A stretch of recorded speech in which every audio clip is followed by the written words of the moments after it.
All right, so we want to do the discussions. Cookie, good morning. Morning. Darling. How are you? I'm well. And which of government's social intervention policies endears to your heart? I mean, you think that this one there, no matter what, it has to continue subsequently beyond Nanado?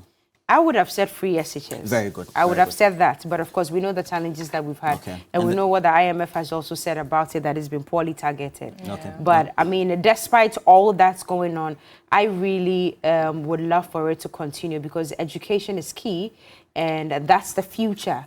Okay. What's a country or what's a nation without proper, good quality education? Fantastic. Yeah. Fantastic. So and then which other? We have one district, one factory. One factory. We have one village, one dam. Yes. We have one constituency, $1 million. One district, one factory would work for me, but I wish it wasn't one district, one factory. I wish it was one district, as many factories as possible. Yeah. Right. And then the other one, I mentioned this. So. Which ones? Which other ones? Planting for food and jobs. We have one district, one factory, one constituency, $1 million, one village, one dam. I mean, those are the... Planting for food and jobs really it's also nice. is a very laudable initiative, if you ask me, because if I become president one day, I would love to take care of agriculture. But I don't see why we are planting for food, number one, and we are still hungry.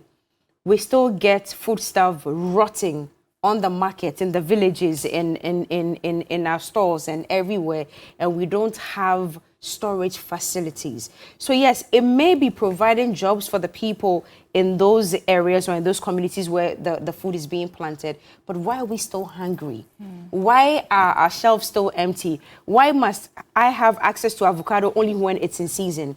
Why are tomatoes cheaper when it is in season, but once it's out of season, it's exorbitantly expensive? I don't see why it should be like that. It is expensive. Exorbitantly expensive. Yeah.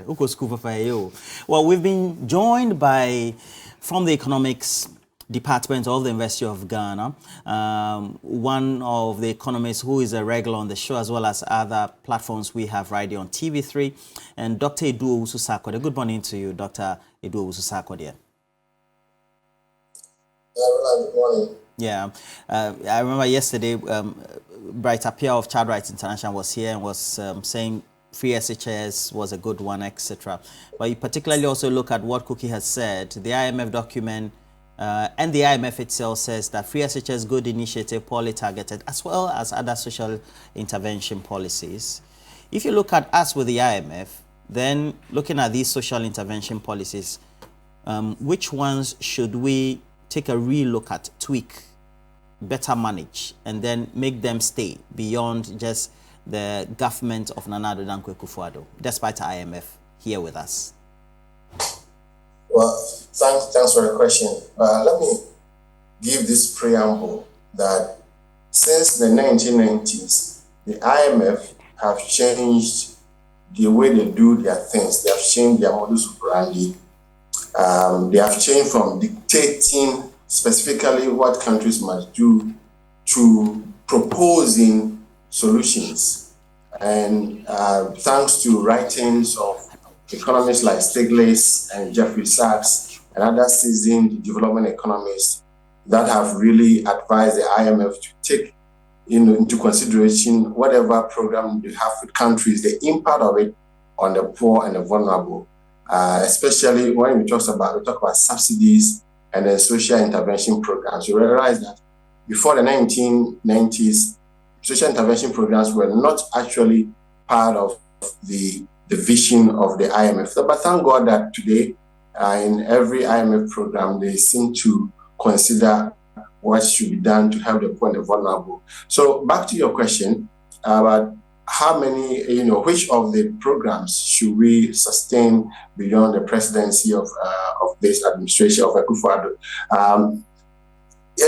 Most of these social intervention programs started way back. I mean, I'm sure some people will argue that it even started from before President Kufuor, but as I remember, they were really intensified during President Kufuor's time. Free SHS, the NHIS, LEAP, school feeding program, capitation, grants, etc., etc. And then this administration came with the free SHS, it looks like many pundits do not have a problem with the other social intervention programs except free SHS, which has come at the center of discussions because people are talking about targeting, others are talking about the cost involved, others are talking about the problems surrounding it.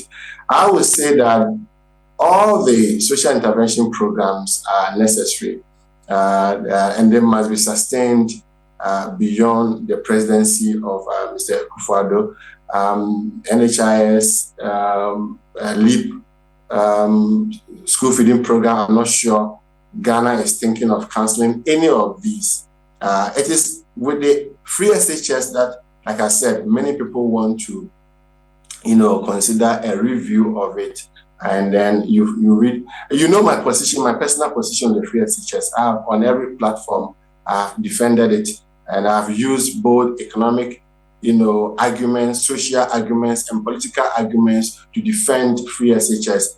The targeting that the IMF has raised, they have not defined the targeting for us. I have spoken to educationists, and they say that when we say targeting, it's different from how other people want to define it. And so whoever talks about targeting must define the targeting that they are talking about. As we speak, IMF has not defined the targeting that they are proposing. If you say something is poorly targeted, then why don't you recommend it? Why don't you define it so that the country will go in line with what you propose? Again, many people who have spoken against the free SHS calling for targeting have not done any analysis to show that when we move from the wholesale free SHS to targeting, it will save the government this amount of money. Nobody has done that analysis.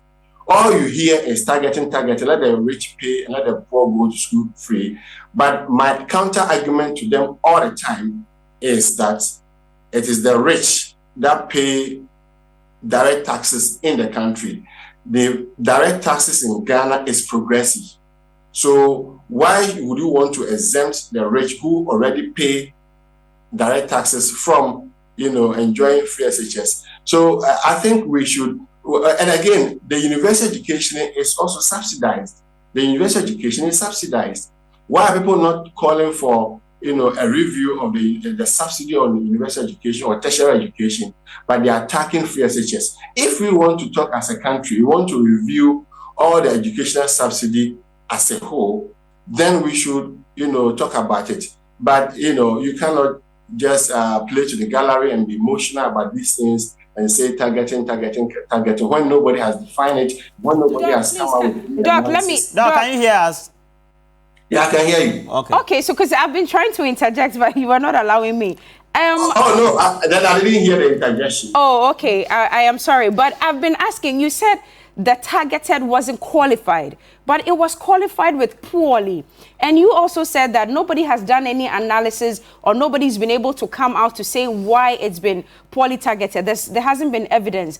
What evidence else do we need in this country? We've sat in this country where SS students have been very hungry. We've seen food on TV served them with no meat. They've stayed in the school. There's no oil to even cook for them, and they would have to end up using red oil to even make jollof. We've been here in this country. We've seen all of it when the educational minister has come out to give a specific date where food will be transported into these schools. We sat down and it didn't happen. How much more evidence do we need, Doc? Or which other analysis do we need to know that this free SHS has been really and truly poorly targeted? My question, my counter question was that if you are talking about targeting, define it. What you are recounting to me is just the problems around it. Okay. The problems that you have recounted do not define the targeting. So still, I am not convinced that anybody has defined the targeting. That's number one. Number two, the problems that you have recounted again, every policy, every program has problems. And so because there are problems, we should cancel the program. We do not have to throw away the dirty water with the baby. always take away the baby and throw away the dirty water.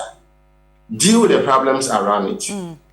Are you telling me that if how other people define the targeting means, let the rich pay and the poor, have the subsidy? Are you telling me that if that is done, all the problems that you have enumerated will wash away? Are you also telling me that if they cancel free SHS today, the secondary education in Ghana will never encounter any problem? Are you telling me that the cost involved in the free SHS, which is about 3 billion cedis, is higher than the tax exemption cost to government of 5 billion cedis? So the argument, actually, I am coming back to my position that when any program or any policy has problems, deal with the problems. Okay. I have not said anywhere that the free SHS doesn't have problems. I have never made that statement. Okay. It has problems, and we must deal with the problems. Okay. NHIS has problems. Should we cancel it? No, deal with the problem. Tertiary education, university lecturers have been going on strike. Should we cancel tertiary education? No, deal with the problem. Okay. School feeding program, we have seen our mothers who cook go on demonstration. Because of that, should we cancel the program? No, deal with the problem. All right. So this whole idea about policy makers always, when they encounter problem, then they are calling for cancellation, shouldn't be the issue. Always, when we as human beings, as we live our lives, we may encounter problems. So because you encounter problems, you commit suicide? No, you have to find a way out. Deal with the problem. The free SHS has problems. You mentioned the feeding. I saw on television, I think on your network, the kind of food that is the students are served. It's on the screen right now. Very, very poor, yes. It's on the screen right now. And it should not be the case. Okay. Students should not have the problems with the double track system, etc. All these are associated problems, the problems around the program, which must be dealt with, but not cancel the program. Or again, if you are calling for a review, I am saying that the targeting hasn't been defined. Whoever mentioned the targeting has not defined it. Doc, very well appreciated. Doc, very, very well appreciated. I wish we could just go on, but we need to make way for other segments of the show as well. Sure. But we really appreciate your time. Thank you very much. I had another question, but it's okay. I'm sure we'll get into it another time. But thank you so much. Have a great morning. Yeah, thank you.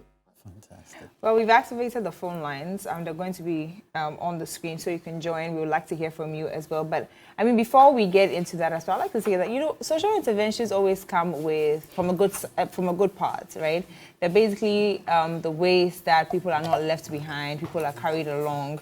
So people that cannot afford are being taken care of through schemes, free SHS. You've mentioned a lot of them. So I believe that every single social intervention definitely has a good objective to it. It's just quite unfortunate that the implementation hasn't been good, because come to think of it, if everything was working, if we had free SHS working, even from time immemorial, if we had the F-cube working, university education was there, free, we even had free uniforms at a point, because people couldn't. So if all these things that the previous or successive governments and even the current governments plan to do are properly implemented and everything was working, I think this place would be a better place for every single person. It's a program economic downturn. It's from even the young ones, myself, let me just use myself. We go through it every single time. When you wake up, what you used to buy, even soap, bar soap is now skyrocketing prices. Very, very basic things are so expensive now. And so even people, those of us that are able to, make some money, are still having issues. So talk about those who are not even making the money in the first place. So if all these things are properly implemented, I think, honestly, Ghana would be like a destination. I know, right? I like it. Delicious. So it comes from a good place. So I would just wish that, yes, every government wants to do an implementation, but maybe we can take it one at a time, just take one, properly implement it, let it grow, let it become beautiful, and then we move on to the next one. So we have our first caller, Tommy. Hello. Hi, Tommy, good morning. Where are you calling from? I'm calling from Ashama, Polonia. Okay. Okay. Tommy, Oh, Ashama Apollonia, I know that. Good morning. Great. Yeah, that's But what I mean, Tommy, we'd like to hear from you. Which of the social interventions do you think should be maintained and why? The social interventions, they must not cancel them, but they have to realign them well. Okay. Because when you go to our JSS now, even for this, we the parents, we have to buy them before they admit our children. But everything, the SHS, everything is free. And when our children get there, the education is not all that good. When they come out, they cannot do anything for themselves. Because now, when somebody gets grade 45, 46, they admit them because of free education. Initially, when we even get 30, 27, you are even ashamed, you yourself, the children, you are even ashamed. But now, 45, the children, they go to school, they don't learn anything at all because they know it's free education. When I get 40, 45, 46, I'll go to school. You see? So I think the free education, they have to look at it again. Okay. All right. Thank you so much for your contribution. I mean, this goes back to talk about implementation. I wish I could have asked him. Yes, just like a very But personal I one, really so. did love the opinion of Cookie on the subject. And I think that apart from, let's say, one constituency, $1 million, one village, one dam, planting for food and jobs, good initiative. Yes. And I think it has to transcend this administration. And then also one district, one factory, free SHS, as it is. I think there has to be targeted. If you're poor, you cannot pay, then you have to pay. I mean, that's my opinion that I hold. Okay, we have another caller. Calling from Boom. Yeah. Hello, good morning. My name is Mansuro, calling from Pong Katamansu. Oh, great. Please, let's hear from you. What do you think about the social interventions? Which of them should be maintained and why? Yes, please. The social intervention. You see, social intervention, nobody says they should cancel any social intervention. But what we are saying is they are rushing. Everybody, every political party have mind of implementing social intervention. But it is the time we are looking at our timelines. We are rushing. This is not our time for implementing free SHS. We should do it progressively. You understand? If you are doing free SHS, and without, there is no school building. According to the doctor said even if there is no free SHS, we'll be still encountering problems. Yes, it's true, but we shouldn't add another problems to problems. You understand? Yes. If we are not using free SHS and we have problems, we have to solve the problem. Then implement free SHS. That is why the past government said we should do it progressively so that the problem will not come on our head. So nobody is against free SHS, but it is not time for us to implement free SHS. Right. All right. Thank you so much. I mean, left to me, no more social interventions. I think that when you mentioned social, I think the most that, or the common one that is free SHS. So it means that's a good thing. But then there are actually a number of them, like you mentioned. So there's the free SHS, the school feeding program, and then there's compulsory free basic education, of course, still on education. The National Health Insurance Scheme,